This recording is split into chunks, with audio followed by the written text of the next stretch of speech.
اعوذ باللہ من الشیطان الرجیم بسم اللہ الرحمن الرحیم رب اشرح لی صدری ویسر لی امری واحلل عقدۃ من لسانی یفقہوا قولی الصلاۃ والسلام علی اشرف الانبیاء والمرسلین واہل بیتہ الطیبین الطاہرین المعصومین المنتجبین المکرمین الحر المیامین واللعنۃ الدائمۃ علی اعدائہم اجمعین من یوم عداوتہم الی یوم لقاء اللہ قال اللہ الحکیم فی کتابہ المجید وفرقانہ الحمید بسم اللہ الرحمن الرحیم انا انزلناہ فی لیلۃ القدر وما ادراک ما لیلۃ القدر لیلۃ القدر خیر من الف شہر تنزل الملائکۃ والروح فیہا باذن ربہم من کل امر سلام ہی حتی مطلع الفجر۔ الحمدللہ رب العالمین۔ خداوند تبارک و تعالیٰ نے ہم اور آپ کو یہ سعادت عطا فرمائی کہ ہم ماہ مبارک رمضان کے 17ویں دن میں داخل ہوئے، اور خدا اپنے اس ماہ برکت، رحمت و مغفرت کے اندر ہمیں یہ توفیق عطا فرما رہا ہے کہ ہم خدا کی بارگاہ میں دعا کر رہے ہیں۔ وہ دعائیں کہ جو دعائیں خدا کے خاص نمائندگان علیہم آلاف تحیت و ثناء علیہ السلام کی زبانہائے مقدس سے جاری ہوئیں، اور وہ آج ہم اس انداز میں تو یقیناً نہیں انجام دے سکتے، لیکن ان الفاظوں کو ادا کر رہے ہیں اپنے انداز میں۔ معصومین علیہم السلام سے نقل شدہ دعاؤں میں سے 17ویں دن کی دعا کے پہلے جملے کو توجہ کرتے ہیں۔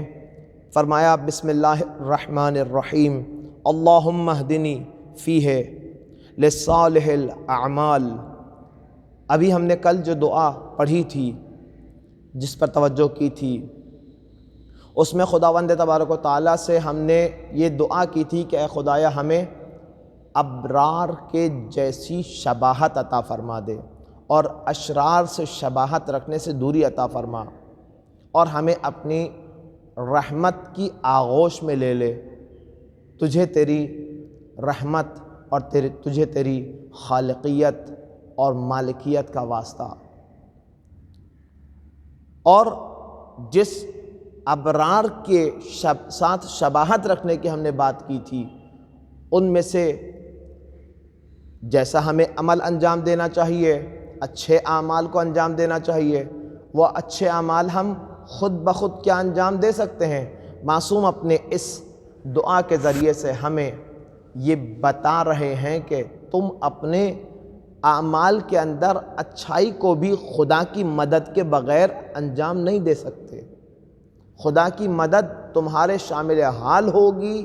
تو تم خدا کے اس دنیا میں خدا کے اچھے بندے بن کر رہ سکتے ہو، اور اس میں تمہیں خدا کی بارگاہ میں دعا کرنی ہوگی، اور وہ دعا یہ ہے اللہم اہدنی، اے خدایا ہمیں ہدایت فرما دے۔ کس چیز کی؟ فی ہے اس 17ویں دن میں اور اس مہینے ماہ رحمت و برکت میں، لصالح الاعمال، اچھے اعمال، صالح اعمال کی طرف ہمیں ہدایت فرما دے۔ بعض اوقات بعض اقدامات کو، اعمال کو ہم عمل صالح سمجھ رہے ہوتے ہیں، لیکن وہ در حقیقت امر عند ھذا الفعل وقت عند اللہ وہ عمل صالح نہیں ہوا کرتا۔ یہ ہماری دید کی اشتباہ ہوا کرتا ہے، دید میں اشتباہ، ہماری پہچان میں غلطی ہوا کرتی ہے کہ ہم فلاں کام کو اچھا عمل سمجھتے ہوئے انجام دے رہے ہوتے ہیں۔ مثال دوں، وہ یہ کہ بعض اوقات بعض افراد ایسے ہوتے ہیں کہ جن کو ایسی مدد کی ضرورت ہوتی، بس چھوٹی سی مثال دوں گا، بعض اوقات بعض افراد کو ایسی مدد کی ضرورت ہوتی ہے کہ جس سے وہ اپنے پاؤں پر کھڑے ہو جائیں،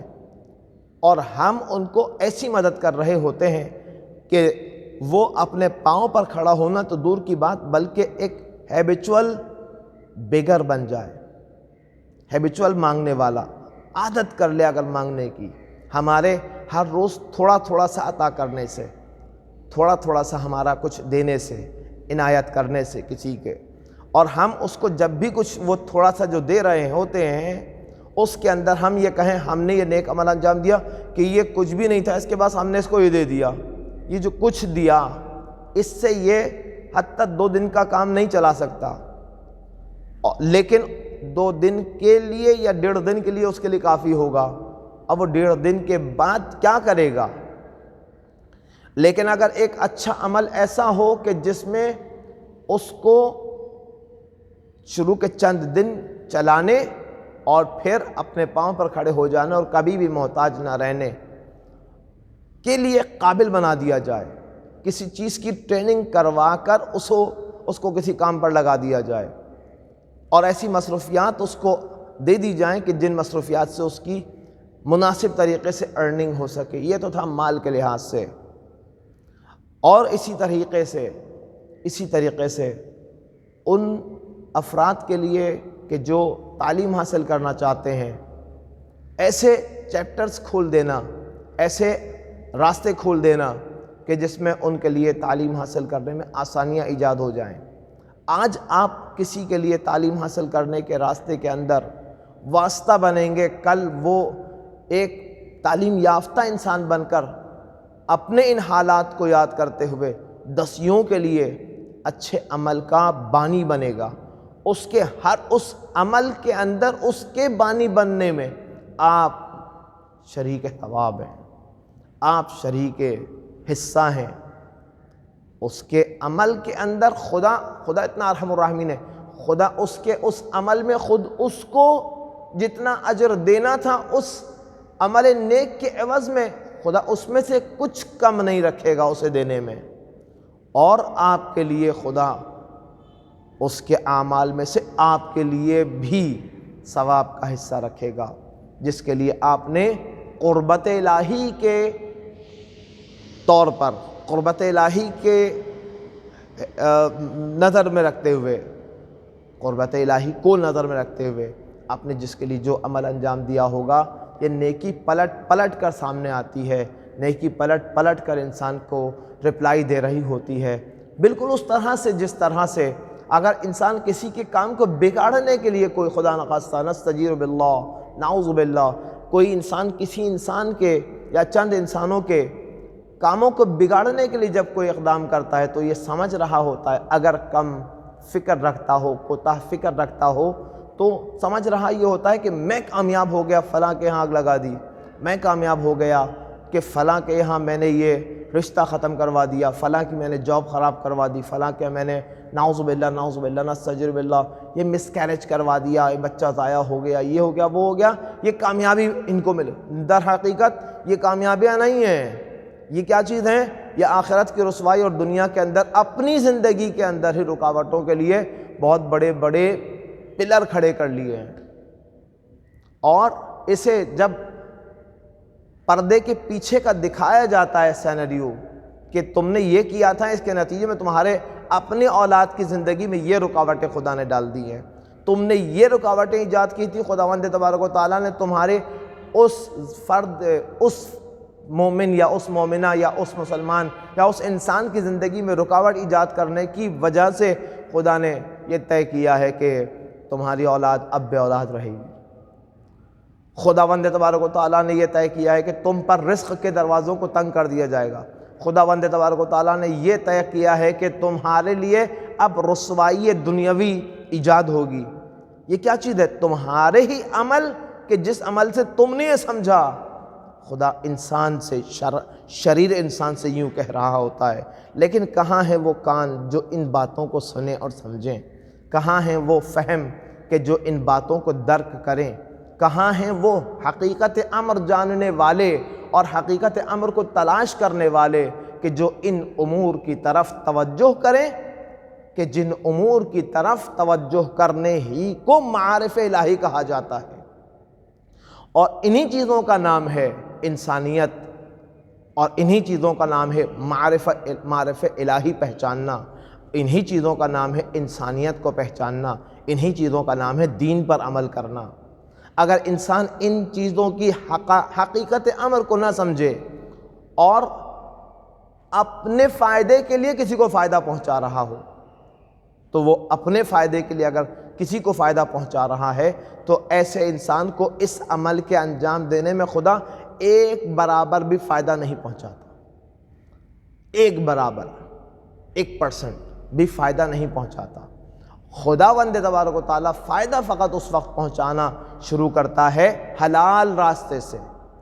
رزق فراوان کے طور پر، کامیابی فراوان کے طور پر۔ نصرت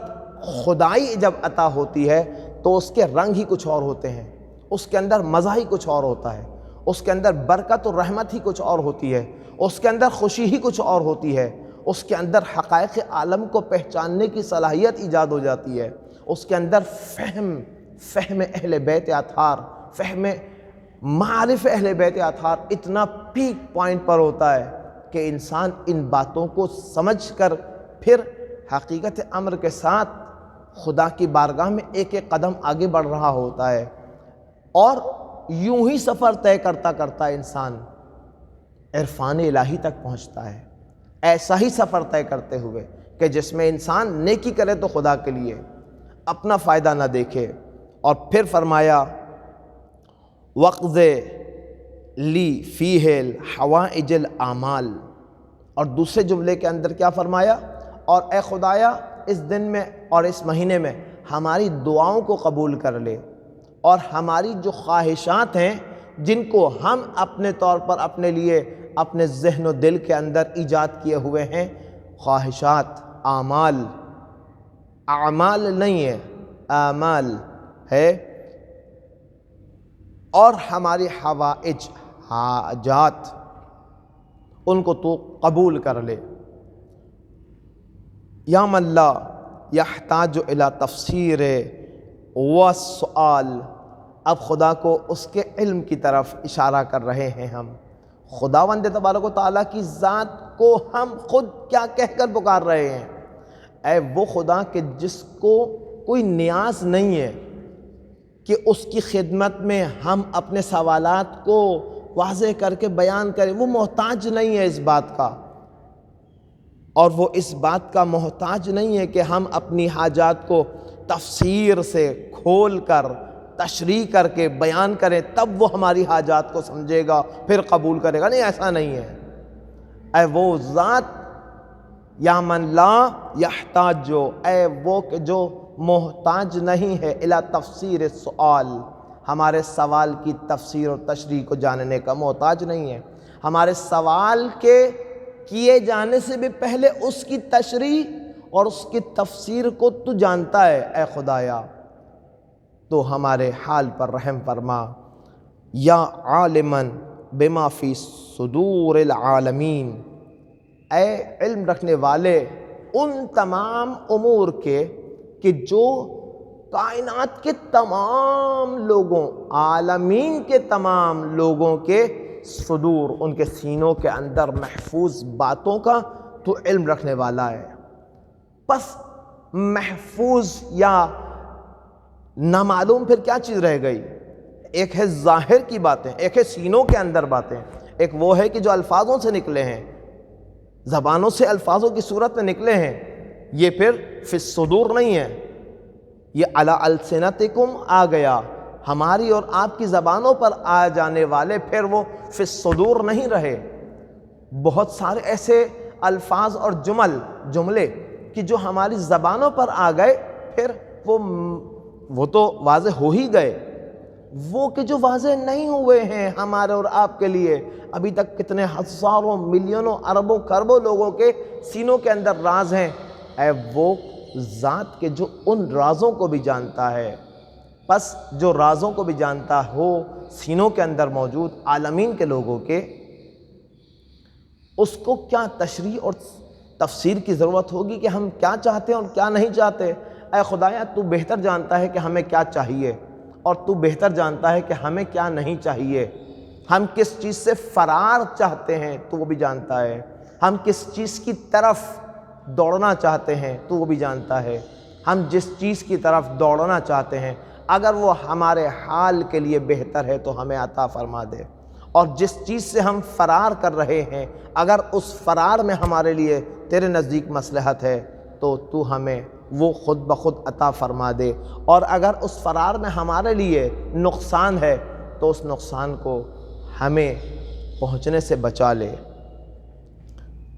صلی علی محمد و آلہ الطاہرین، اے خدایا